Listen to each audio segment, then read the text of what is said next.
Sa gawa ng relief operation ang mga tauhan ng Orani Municipal Police Station para sa mga pamilyang labis na naapektuhan ng habagat at mga nagdaang bagyo sa kanilang nasasakupan.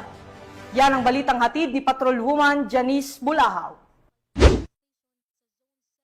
Bilang bahagi ng pagpapatuloy ng serbisyong pampubliko at pakikiisa sa nalalapit na State of the Nation Address ni Pangulong Ferdinand Marcos Jr., nagsagawa ng pamamahagi ng relief goods ang mga tauhan ng Orani Municipal Police Station sa Barangay Silahis, Orani, Bataan noong Hulyo 27, 2025. Pinangunahan ang aktibidad ni Police Colonel Marites A. Salvadora, Provincial Director ng Bataan, kasama ang hepe ng Orani Municipal Police Station na si Police Major Patrick Carlo Balcanao.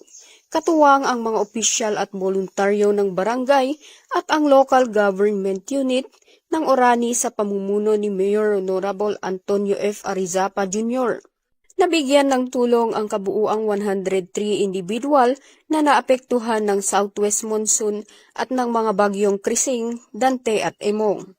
Ang naturang inisyatibo ay nagpapakita ng sama-samang pagtutulungan ng PNP at LGU upang maipahatid ang agarang tulong sa mga nangangailangan at masiguro ang kapakanan ng komunidad lalo na sa panahon ng sakuna.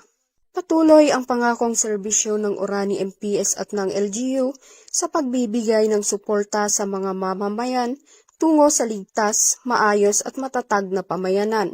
Mula dito sa Gitnang Luzon, ako ang inyong PNN correspondent, Patrolwoman Janice Bulahaw, alagad ng batas, tagataguyod ng Balitang Pulis.